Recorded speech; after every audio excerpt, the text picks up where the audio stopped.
experience that I was able to see everything above me, around me, the whole 360-degree, 10 directions below me, everything. I realized not only I was able to 360 feel, degree. experience all of that as me. The Pratyaksha Pramana is a study measures and comparing metabolic cell activity of the brain in conscious and meditative states. When doing daily activities, high activities is measured in brain where third eye is located. When in deep samadhi state, only the third eye region is active and almost 90% of the brain is rest at peace. The Sakshya Pramana is this rare sacred science of third eye awakening is being made available to humanity for the ultimate enrichment and conscious evolution with the Supreme Pontiff of Hinduism. The Supreme Pontiff of Hinduism embodies the most profound yogic states that surpass all bounds of time, space, and matter. The Supreme Pontiff of Hinduism is gifting this pure great science of third eye awakening along with many other spiritual sciences through initiation. Millions of people have been initiated by the Supreme Pontiff and are experiencing the profound results of extraordinary powers in their everyday life. Let us now witness a live Sakshi Pramana demonstration of the power of third eye with the Balasans and the Nithyananda yogis.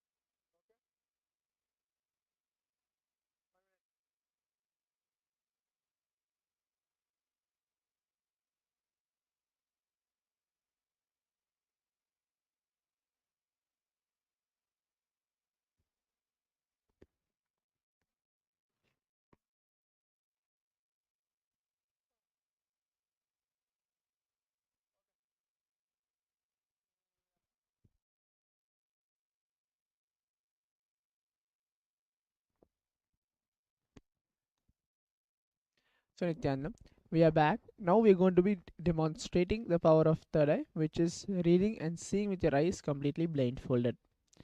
So before entering into this manifestation, a brief introduction of how the third eye is going to happen and what I'm going to do right now presently. As you can see in my hand, this is a mindfold, the blindfold which I'm going to wear it upon. This mindfold is completely tested by the ophthalmologists and scientists where there's no visibility of light or vision which is passing through it. So behind is is a sponge and there's an adjustable strap around it and I can wear it accordingly, comfortability and blindfold myself and it'll be dark pitch over inside. And what's going to happen now is anybody who can leave a comments on the Facebook Live, YouTube Live, and many other social media platforms, any comments to be read out, to be answered through the third eye, you can just leave it there. Drop a chat. That's exact thing which is going to happen where I'm going to blindfold myself, connect in the space of oneness with Swamiji, having the cognition me and Swamiji are one and the same. Swamiji is going to flow through me as Bhagavan Venkateshwara and going to chant the Mahavakya Om Nithyananda Paramashivoham. Remember him in the third eye and in the Ananda Gandha and manifesting this power of third eye.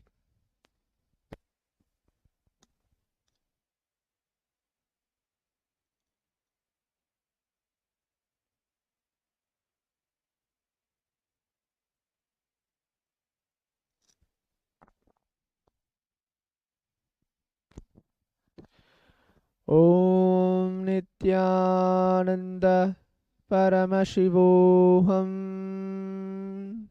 Om Nithyananda Paramashivoham. Om Nithyananda Paramashivoham. Om Nithyananda Paramashivoham.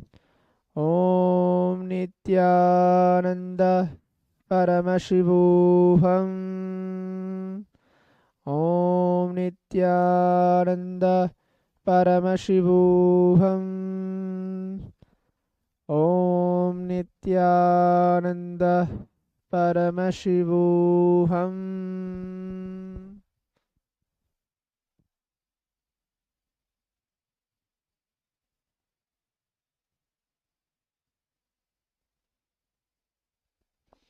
So the first comment is from Narayan Elangovan. He has posted something in Tamil. The next is again from follower anniversary Rachna Yadev. Om Namo Namha Namha, which is 52 minutes ago. Next is Vishnu Babu. Hi, 54 minutes ago. Next is Manoj Sethi. Jai Jai, 1 hour ago.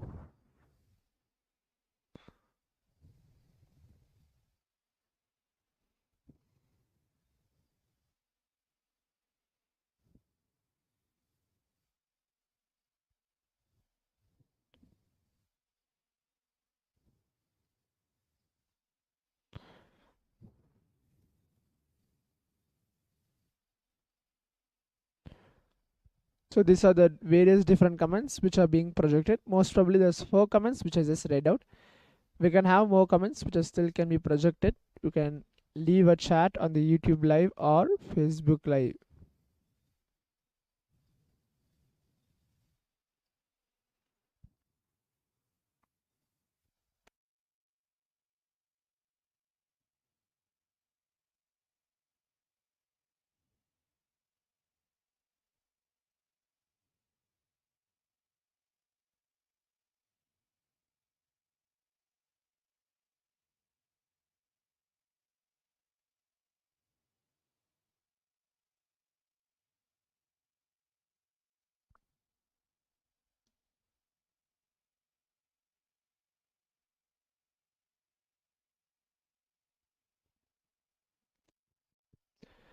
So with this, we'll come to the conclusion of today's third eye power demonstration, where we have witnessed just a couple of minutes of power demonstration, reading the Facebook live comments and the YouTube live comments.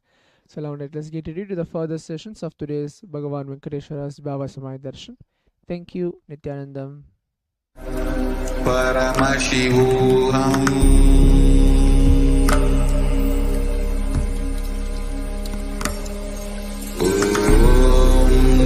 Nithyananda Paramashivoham.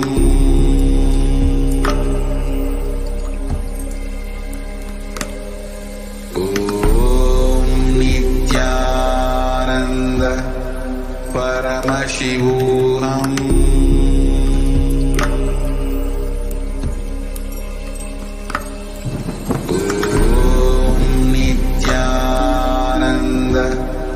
Paramashivoham.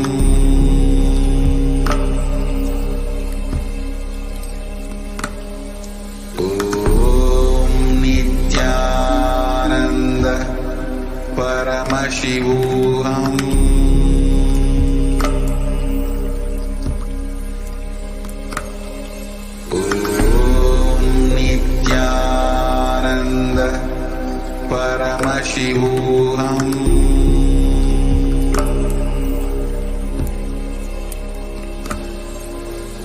Om Nithyananda Paramashivoham.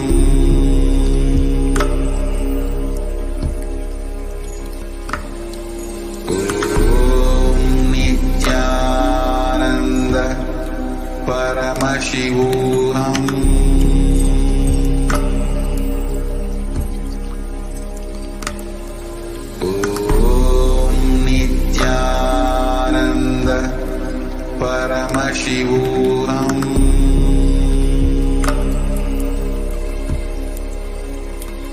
Paramashivoham.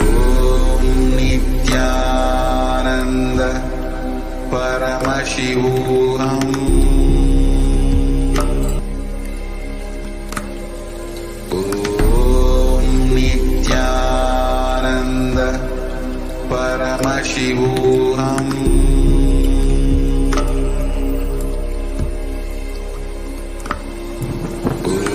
Om Nithyananda Paramashivoham. Paramashivoham. Cultural, religious, nationality.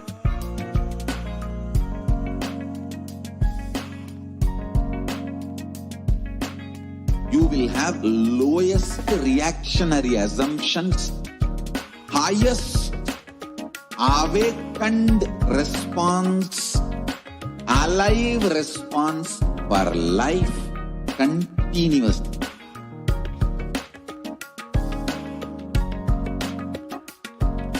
E-Kailasa is enlightenment ecosystem, literally enlightenment itself in your own home, wherever you are. Proper customized spiritual service helping you to complete with your life negativity. Withdrawal from life, self-hatred, self-denial, self-doubt, so much of tiredness, laziness. We can support you, aligning your attitude, your aptitude, your understanding about life. We can help you with everything.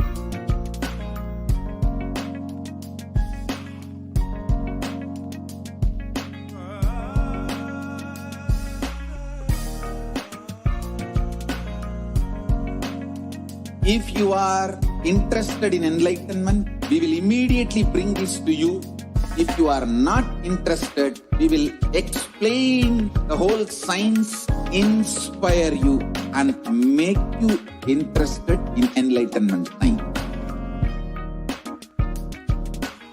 We need to cater this enlightenment science to the whole world wherever they are, because enlightenment is the birthright of all human beings. Kailasa is responsible to provide that to all human beings.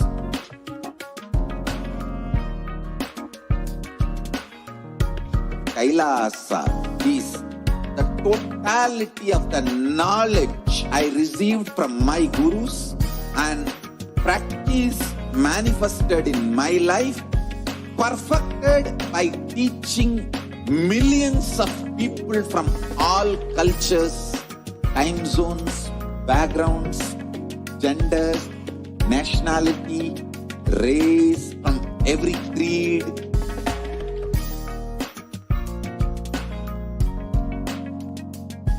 So this absolutely perfected knowledge available to you, served to you in your home, without even you moving out of your couch, free of cost.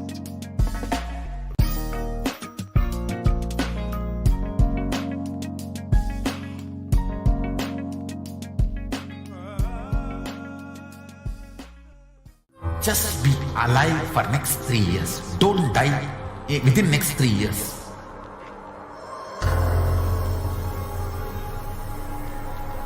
Just don't die within next 3 years. Be alive. Somehow be alive. I'm working sincerely. I will reach you somehow. Somehow I will reach you. It's my commitment to humanity.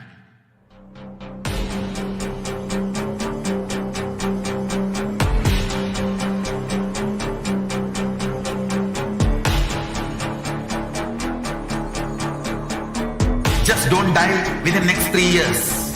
I will reach you wherever you are, whichever corner of the world you may be. I will reach you with enlightenment. You manifesting the space, state, being Paramashivoham. It is possible, and it is possible for you.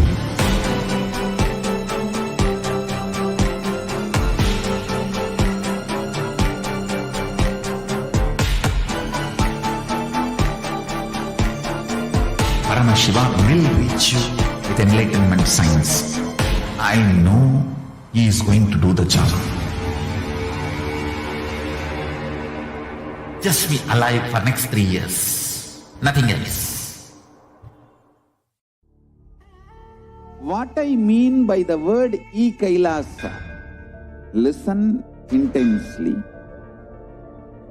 Enlightenment ecosystem, literally enlightenment itself in your own home, wherever you are. If you cannot come to Kailasa, it's okay. Kailasa can come to you. Kailasa coming to you is E-Kailasa.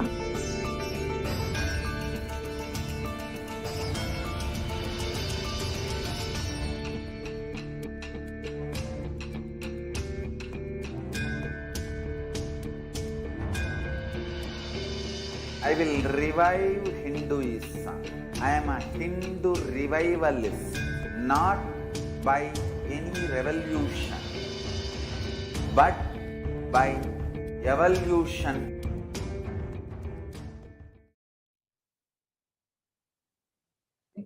Welcome back to viewers. Now, all of you enjoyed the demonstration of the extraordinary Shaktis. Now, let us enter into the next segment where we will understand more about Bhagavan Venkateshwara. So, first, let us understand what is happening in our world today.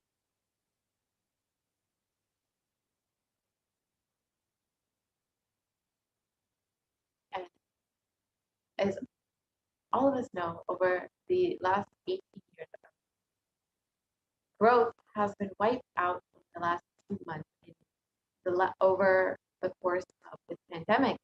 According to figures, it implies that the level of total economic growth activity in April 2020 was back down to where it was in 2002, implying that an astonishing 18 years of growth had seemed to disappear completely in the year 2020.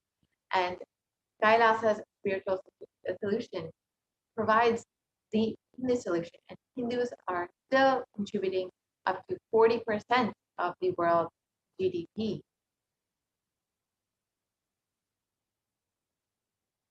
So now let us understand who is Bhagavan Venkateshwara.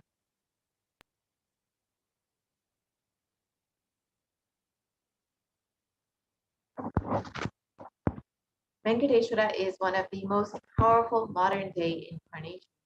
Venkateshwara is the most powerful modern day incarnation that happened in the Kali Yuga.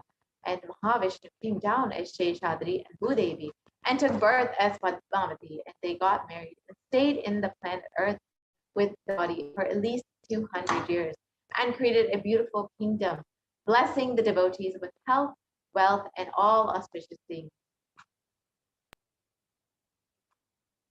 And Venkateshwara's Murti is his very body. He decided to stand in Tirumala, making himself available to all the devotees. Venkateshwara just became the deity. The very body, how he is standing, he just became the Archavatara. The Archavatara means the incarnation in the form of the deity to receive all the worship and devotion of the devotees. And Venkateshwara is one of the most powerful modern day incarnations. So Srinivasa became Archavatara, standing in Tirumala and gracing the whole world, the whole universe, showering wealth, health, and all the spiritual benefits. Venkateshwara has Sri Devi Mahalakshmi, the goddess of wealth and prosperity, within his chest. And there is one jewel which Bhagavan Venkateshwara is wearing, which we are still not able to put any value for. On Venkateshwara's right chest, he is having the world's costliest jewel. He wears it on the Vaikunta Ekadashi day on the Srivatsam. That jewelry is called the Vaidurya. The Vaidurya diamond is at least 1,000 years old, older than the diamond itself. That jewel is supposed to have come out of the churning of the Milky Ocean, and there is only one piece available in the planet Earth. That is the one that Bhagavan Venkateshwara is wearing.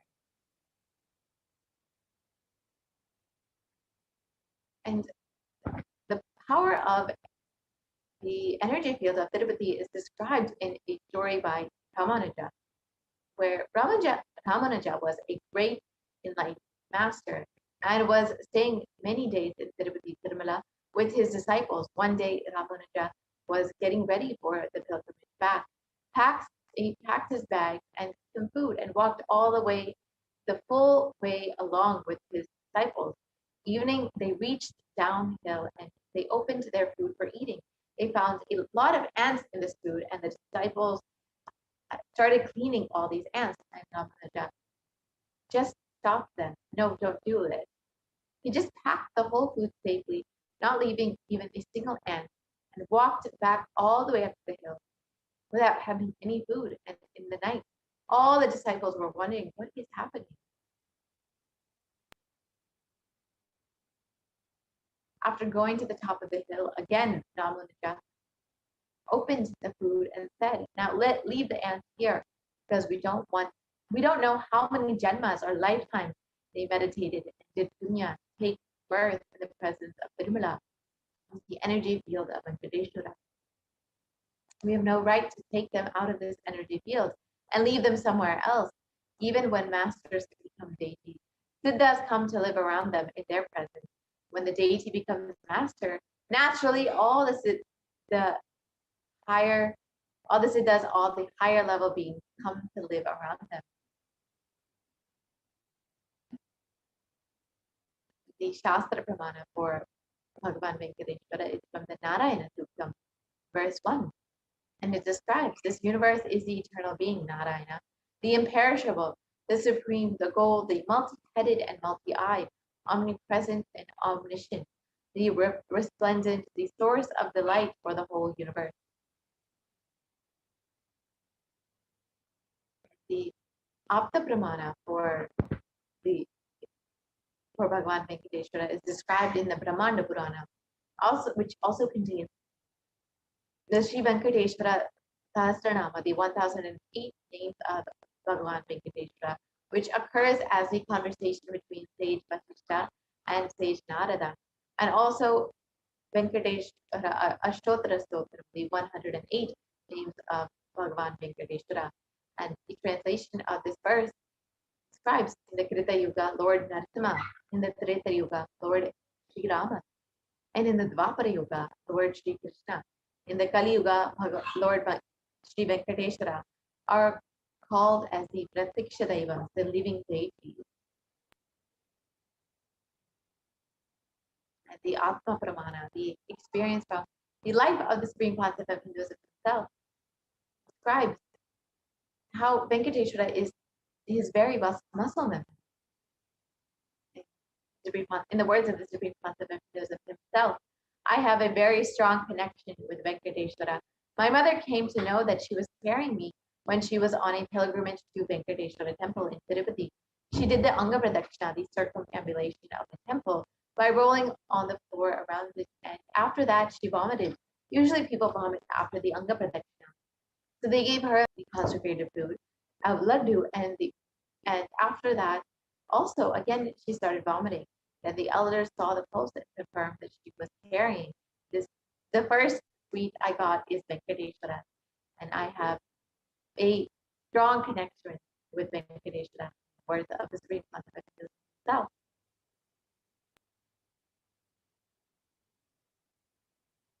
So let us understand the benefits of worshipping Bhagavan Venkateshwara, which is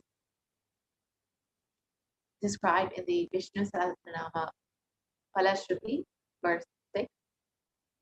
He becomes endowed with a great reputation and becomes the foremost amongst his kith and kin. He acquires the undiminished wealth in this world, and unexcelled prosperity in the other world, liberation. Bhagavan Venkateshwara bestows all the Ananta Kalyana Gunas, the divine auspicious qualities, and the one who worships him receives the abundance in wealth and all the other dimensions of life. So in today's Darshan, Bhagavan Venkateshwara will be manifesting through the Nijavatara, the 1008th living incarnation of Paramashiva, the Supreme Concept of Hinduism itself, and we will be receiving the blessings and initiation to awaken wealth consciousness in us. So there are two dimensions of wealth creation, the Shankanidhi and the Padmanidhi. And the Shankanidhi means conquered wealth, or wealth conquered from the natural resources. The Padmanidhi is flowered wealth, like a lotus created. The Padmanidhi is made of flower from natural resources.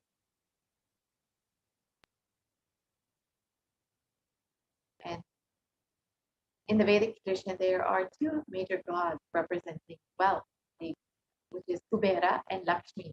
Kubera hoards or holds wealth and sits on this wealth. He is like the treasurer of the stock market. and Kubera enjoys the subtle power that is holding wealth can bring. Lakshmi, however, represents wealth that is flowing, circulating, current. Lakshmi uses wealth to enrich herself and the world. Lakshmi creates wealth effortlessly, uses it freely, distributes it unconditionally. Let us understand the Hindu way of creating wealth.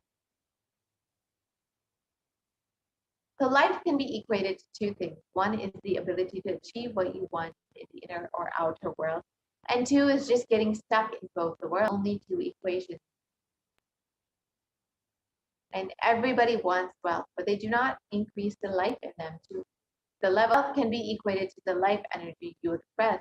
It is a straight equation because as of now, a normal man has wealth as the first priority in life. So if you do have wealth, if you don't have wealth, don't blame anybody. You are not expressing life in you. Life energy is not happening in you.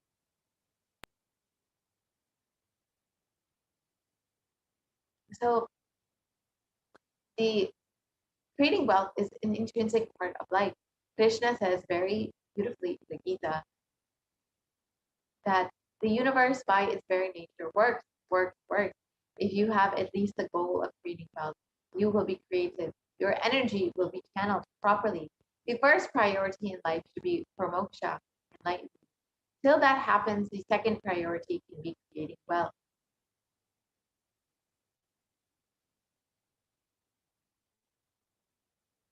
So why should you create wealth? Creating wealth makes you non-violent because your whole energy becomes creative. Creating wealth brings tremendous interest in life and non-violence. So wealth is not just an object or a thing to be achieved. Wealth is an extension of you. Anything that adds to you is wealth. The quality of health you enjoy, the state of your relationships, the fulfillment you experience in your career, your mental state, your sense of all of these are measures of the success with which you have created wealth in your life. Wealth is not even just money or currency. Money is one type of wealth, currency is one wealth, and the assets are another type of wealth. Being alive and active is another type of wealth. All the four put together is wealth, money, currency, assets, being active. Wealth is neither good nor bad. It is just a utility value. Wealth consciousness means making a clear decision to break out of the myths and mental patterns that impoverish us and draw us again and again into the poverty cycle. So you don't manifest what you desire, you manifest your cognition, what you cognize and perceive as reality. So let us understand the gap between our beliefs and our desires. Many of us say, I really desire wealth, but deep down you believe wealthy people are arrogant people, bad people. They do a lot of wrong things. And if you believe wealthy people are arrogant, bad, wrong, that they do many wrong things, they exploit others. If you have that belief, how are you going to manifest wealth in your life? Your perception is the material out of which your reality is made. If you desire wealth, but you believe, perceive, cognize, wealthy people are bad or wealth is too much responsibility, naturally you will not manifest wealth in your life. The gap between your desires and your perception is called the mental pattern.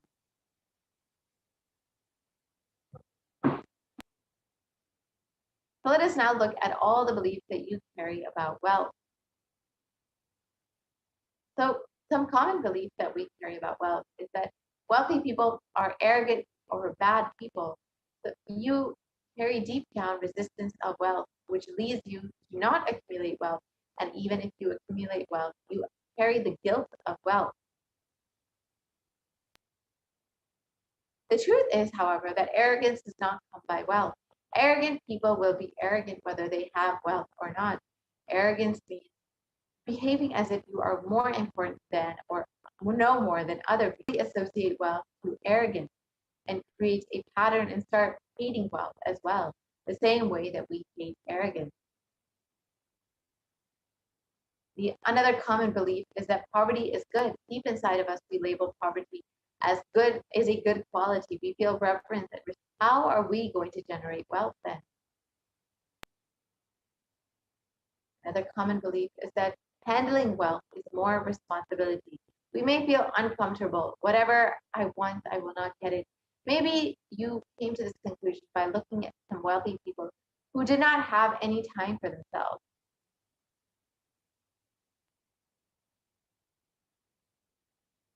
And some more inadequate beliefs that we carry about wealth is that making money is a sin. However, creating as much wealth as you can, celebrating it, and sharing it, wealth consciousness is high creativity with high responsibility. Wealthy people are, and another common belief is that wealthy people work smart, not hard. However, this is not true. Do not be lazy to bend your back and your body in your mind to realize your dreams. Read the stories of any famous millionaire, and you will see that wealth does not come from a genie in a bottle.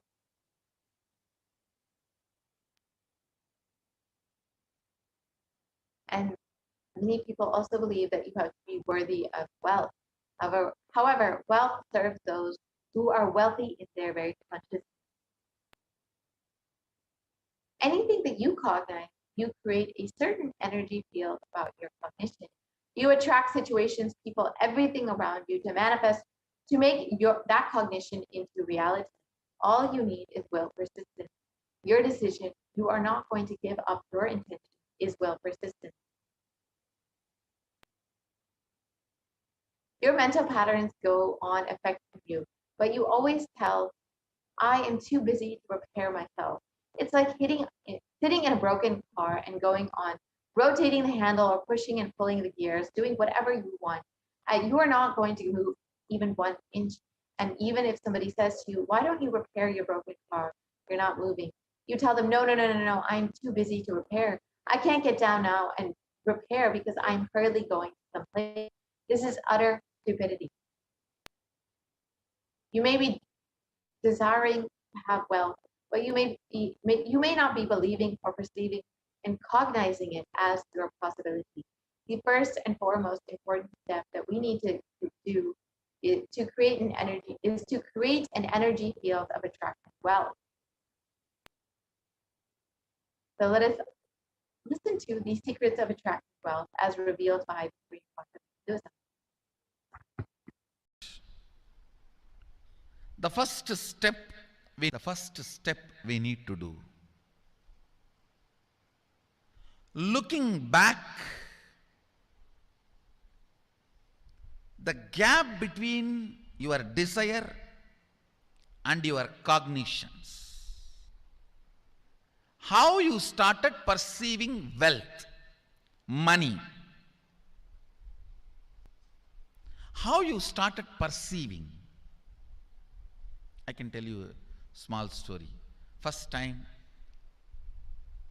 how I was introduced to money and started interacting with money. I still remember my 3rd birthday. My father has given me a Ganesha who actually ate food. If you have read my biography, you would have read the incident. If you are interested, you can go to YouTube where I have narrated the whole story. I was given that Ganesha as a gift and I was so curious and busy with playing with the deity.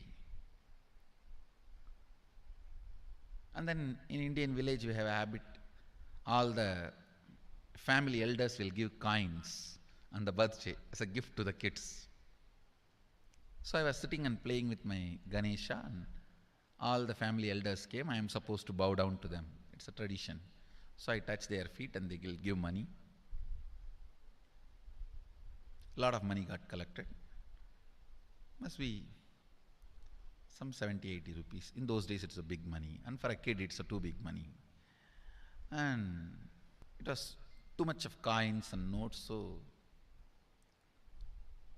my father helped me to pack the whole thing in a hand key. So I looked at him and asked, what should I do with this? He said, you can buy whatever you want.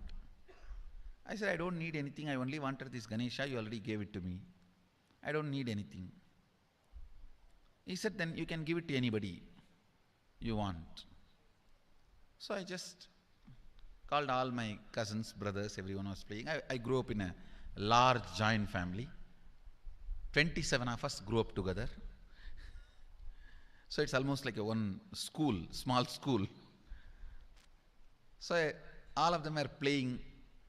I called in my loud voice, hey, anybody wants, come and take this money? I don't want it. So 4 or 5 kids were running, and my elder brother ran fast and took the whole thing, whole hand key. My father told me to tell my elder brother to share everyone, to share with all. I said, I have decided I don't want. And I said, whoever wants, take it. So he took it. How can I interfere in this after that? It's up to him. I will not even interfere, giving any further instruction to how they should share or who should share and all that. I said, I don't want. That's my first relationship with money. I still see very clearly that's the same relationship.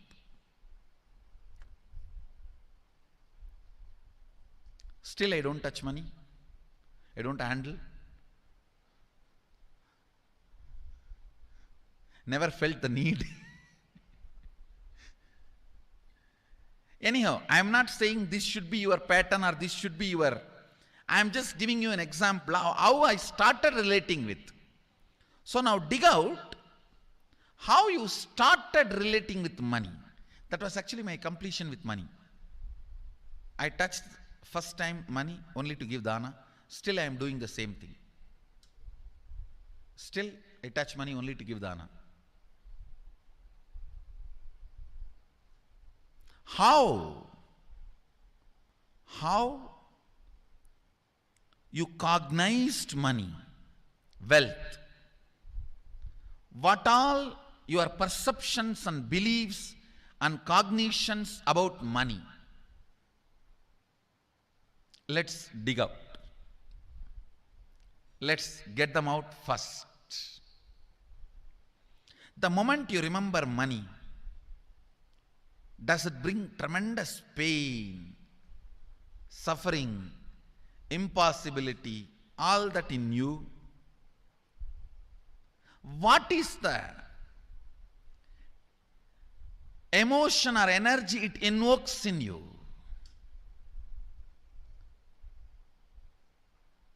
So put your pen to paper and just keep writing whatever comes to your mind. If you feel tortured, irritated, whatever you think. Money is difficult, money is impossible, money is... Unless you cheat, you can't get the money. Even if you cheat it, somebody will cheat from you. So much goes on inside you about money. Your incompletions with money. Just spend few minutes and let's dig out all the incompletions, mental patterns we have, perceptions, beliefs and cognitions we have about money. Listen, the first step we need to do now, cleaning up, completing these mental thought patterns, the incompletion patterns related to wealth, and stopping them from recurring. Please understand. Biggest problem is when you do not recognize something as a pattern, it continues to exist in you and recur. Please understand. Recurring, for example, today you remember, yes, I have a lot of incompletions and patterns. Incompletion,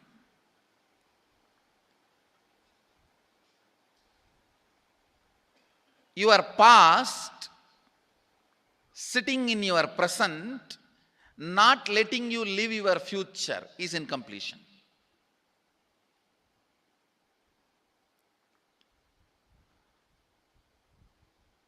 It has no logic. Because you lost love of somebody, you decide never to love again. It has no logic.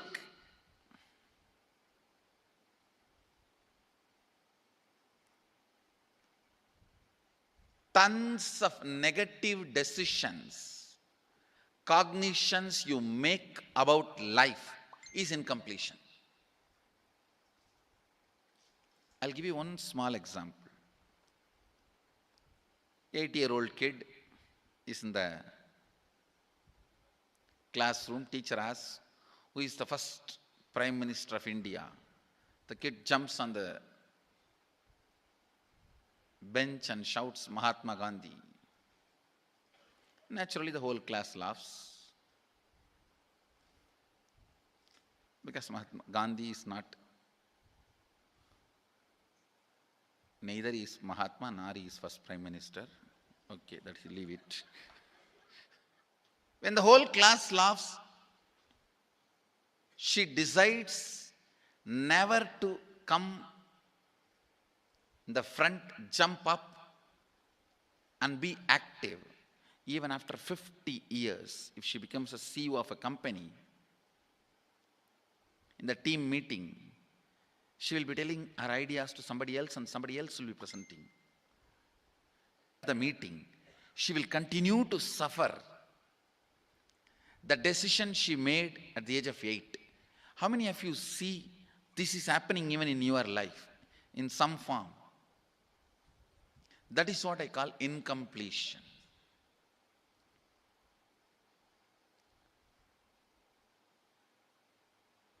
Understand,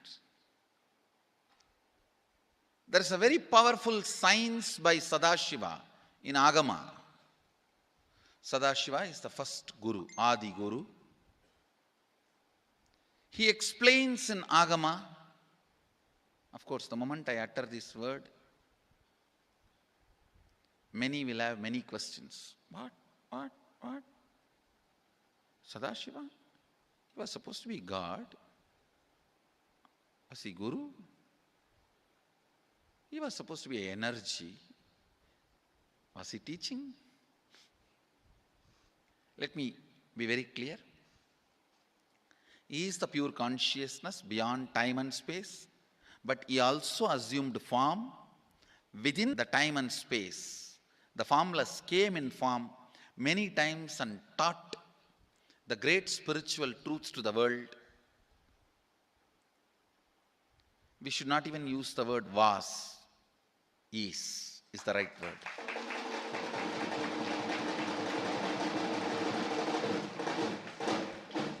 He gives a beautiful science of completing with this incompletion patterns, known, unknown.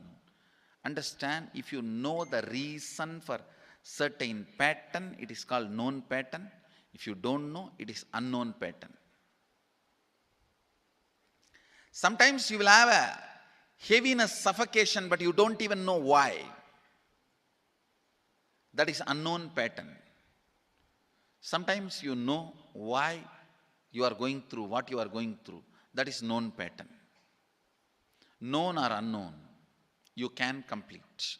You can be out of it. It is possible. It is possible.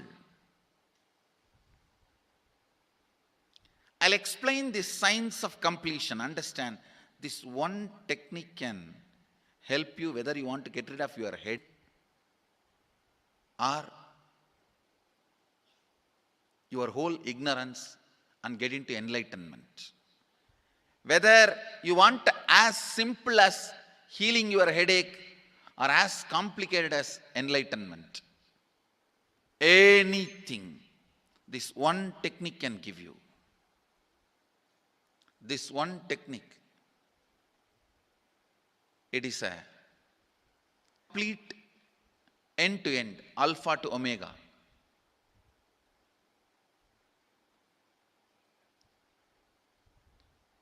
It's from Sadashiva directly. In the Agama, 94th verse, 22nd technique. The chapter is called Shivanyanopanishad and also called as Vijnana Bhairava.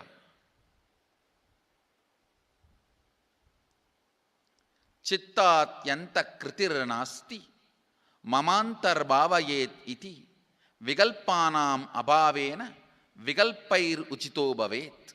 You don't have to remember. I am uttering every time so that I will remember. That's all.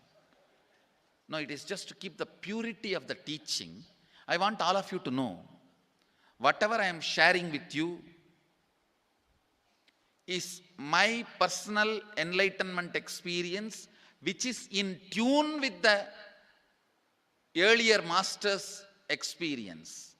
My Apta Pramana, my Atma Pramana in tune with the Apta Pramana, means the earlier masters. The Shastra Pramana. Only that can become your Sakshi Pramana. Never learn from a person who does not have Atma Pramana, enlightenment. He will be only Pandit, repeating. Same way, never learn from a person who claims yes, enlightenment, but does not keep his experience in tune with the Shastra. It's always dangerous. Maybe it must have been good for him, but we don't know whether it is good for all of you. The Atma Pramana should always be acid washed with Apta Pramana. Only that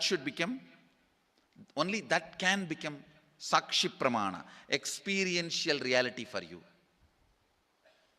Never learn from anybody who has only knowledge, not experience. Same way, never learn from somebody who claims having only experience and does not connect, purify, make it in tune with the Shastra and presents it to you. There is always a danger. If you don't bother about the Shastra Pramana, you may be having kakka biryani. Be careful. Listen. To keep the purity of the teachings, I keep the original Sanskrit verses. I'll give you the translation now. Consciously feel within the mind stuff of past memories of incompletion with its activities as mind, intellect and ego not existing in me. By contemplating this way in your inner space, disidentify from the past impressions and memories of completion. Put your active attention at the space of past happening. Relive these imagined impressions and memories of incompletion.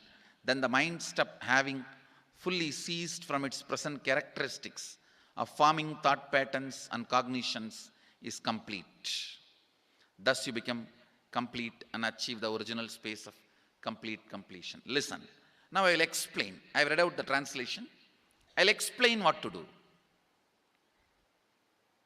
Now you wrote many of the patterns, incompletions, thought currents you are having about money, ideas, cognitions you developed about money from the young age. Do only one thing. Just go back to that same age when the incidents happened in you, the cognition started building in you, the beliefs started building in you, the idea started building in you, the perception started building in you. Relive the same situation. I am not asking you just remember. Remembering means, for example, something happened at the age of 7, which is still happening. You asked 1 rupee from your uncle and he did not give. but he gave it to his son. It's still sitting and hurting. If now you are 47, this happened 7. You being 47-year-old person and remembering what happened at the age of 7 is remembering. Forget you are 47. Forget who you are now. You may be having millions. Just become that 7-year-old who asked and did not receive. For you, that 1 rupee must have been almost life. I have seen people, they develop even wheezing when they were not given as simple as a chocolate or an ice cream by their friend or family or brother. I have seen. Because for a child, it may be life. Just go back, forget who you are now. Become that person. When that incident happened, relive. Just see what has happened at that time. You will see many of the unknown, suppressed emotions will break. And I tell you, many diseases will be healed. I have seen people walking out of tumors, cancers, asthma, wheezing, just by completion. Because many of your diseases have their roots in some of the incompletions of the past. When you relive, many pain parts in you breaks. Pain bodies collapse. The pain patterns melt down, which completes many other issues which you don't even remember. I have seen when people do completion, to complete the wealth-related incompletions, suddenly they get into health, because the same incompletions which created wealth issues only were creating health issues. When they melt down, people become free even from both. Listen carefully. I'll repeat once more. Now you would have written so many patterns, incompletions, thought currents, ideas, cognitions. Take few minutes. Go back to each incident, each pain, each hurting. Relive. Relive. Relive. Don't justify what happened. Don't try to console yourself. No consolation will work. No justification will work. Neither help others nor try to help yourself. Just relive. I've seen when somebody has tears, others try to console. No, relax. You are not more compassionate than me. Let me do that job. You don't interfere in my job. Let you just go through. Even you don't try to console yourself. That is not going to work. If something has to break inside, let it break. It's okay. When you relive, the powerlessness, incompletion, loses power over you. I'll guide you step by step. And I commit with you, I'll lead you all to completion. And I know how to awaken, trigger the incompletions in you and break them. Help you to relive and relieve. I am supporting all of you. Have courage. Let's clean up.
The first step we need to do, the first step we need to do, looking back, the gap between your desire and your cognitions, how you started perceiving wealth, money, how you started perceiving. I can tell you a small story. First time, how I was introduced to money and started interacting with money. I still remember my 3rd birthday. My father has given me a Ganesha who actually ate food. If you have read my biography, you would have read the incident. If you are interested, you can go to YouTube where I have narrated the whole story. I was given that Ganesha as a gift and I was so curious and busy with playing with the deity. And then in Indian village we have a habit, all the family elders will give coins on the birthday as a gift to the kids. So I was sitting and playing with my Ganesha and all the family elders came. I am supposed to bow down to them. It's a tradition. So I touch their feet and they will give money. A lot of money got collected. Must be some 70-80 rupees. In those days it's a big money. And for a kid it's a too big money. And it was too much of coins and notes, so my father helped me to pack the whole thing in a hand key. So I looked at him and asked, what should I do with this? He said, you can buy whatever you want. I said, I don't need anything. I only wanted this Ganesha. You already gave it to me. I don't need anything. He said, then you can give it to anybody you want. So I just called all my cousins, brothers, everyone was playing. I grew up in a large joint family. 27 of us grew up together. So it's almost like a one school, small school. So all of them were playing. I called in my loud voice, hey, anybody wants, come and take this money. I don't want it. So 4 or 5 kids were running and my elder brother ran fast and took the whole thing, whole hand key. My father told me to tell my elder brother to share everyone, to share with all. I said, I have decided I don't want. And I said, whoever wants, take it. So he took it. How can I interfere in this after that? It's up to him. I will not even interfere, giving any further instruction to how they should share or who should share and all that. I said, I don't want. That's my first relationship with money. I still see very clearly that's the same relationship.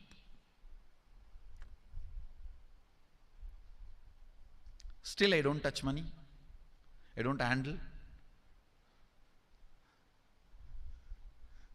Never felt the need. Anyhow, I am not saying this should be your pattern or this should be your... I am just giving you an example of how I started relating with.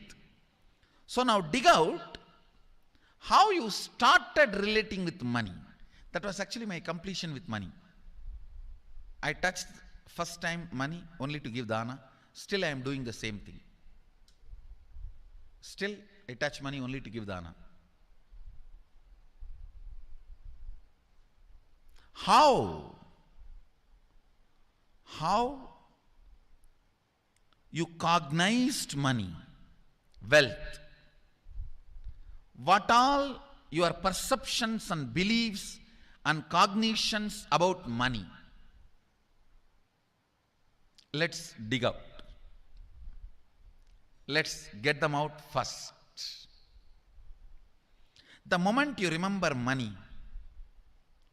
does it bring tremendous pain, suffering, impossibility, all that in you? What is the emotion or energy it invokes in you. So put your pen to paper and just keep writing whatever comes to your mind.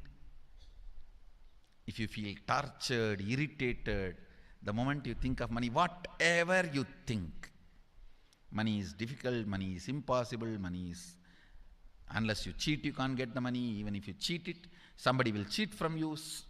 So much goes on inside you about money. Your incompletions with money. Just spend few minutes and let's dig out all the incompletions, mental patterns we have, perceptions, beliefs and cognitions we have about money.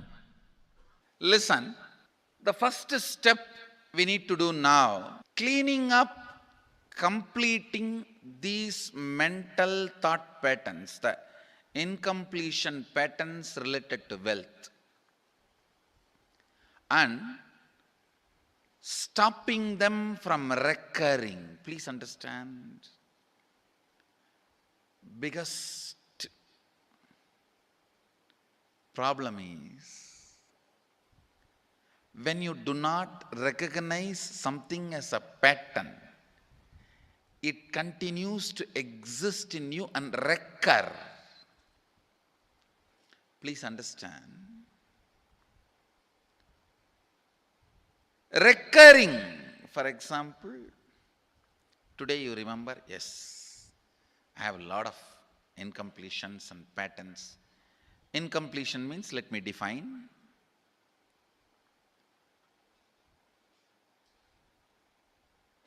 Your past sitting in your present, not letting you live your future is incompletion.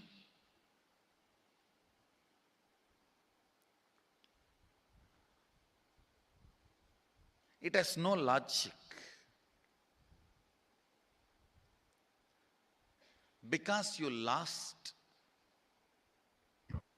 love of somebody, you decide Janam, never to love again. welcome back, dear viewers.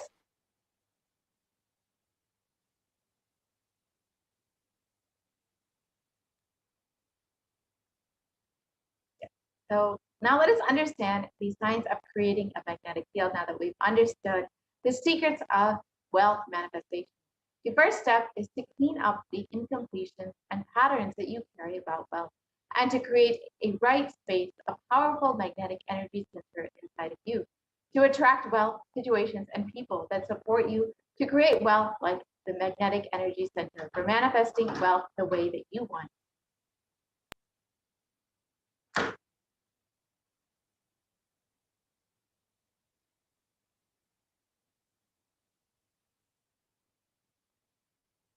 So the first step is to complete with all your incompletions about money. So let us spend a few minutes now digging out all the incompletions that we carry about money. Keep writing whatever comes to your mind the moment you remember money. Does it bring tremendous pain, suffering, impossibility, all of that inside of you? What is the emotion or energy that it invokes in you? The moment that you think of money, whatever you feel and think, money is difficult, money is impossible. Unless you cheat, you can't get money. Even if you cheat somebody, somebody will cheat from you. So much goes on inside of you about money. Your incompletions with money. Just spend a few minutes now and let's dig out all the incompletions, the beliefs, the mental patterns that we have, the perceptions, the cognitions that we carry about money. So let's just spend a few minutes doing that now.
Now that you've spent a few minutes writing it down, all of the incompletions that you carry about wealth, let's move on to the next part of this exercise. So now that you've completed or now that you've written whatever you think about wealth, whatever incompletions you carry about wealth, whether it's that money is difficult, money is impossible, or that you can't have money unless you cheat. So let us move to the next part of the exercise.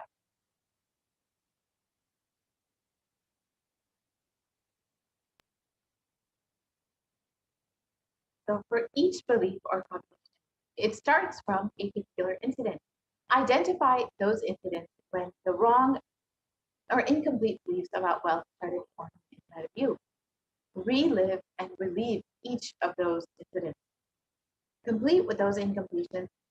Go back to that same age when that incident happened, when the idea, belief, or perception started building inside of you, and intensely relive and relieve each of those incidents. Complete with each of those incomplete cognitions. Now let us spend a few minutes doing this before moving on to the next part of the exercise.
Now let us move on to the next part of the exercise, now that we have completed with all of our incantations that we carry about wealth.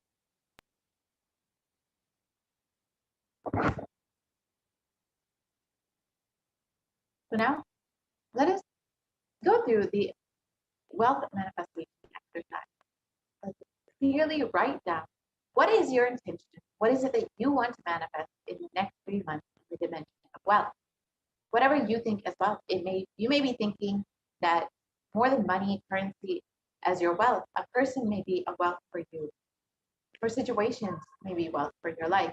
Or for some, being active, being alive is a wealth. People feel even extraordinary power as their wealth.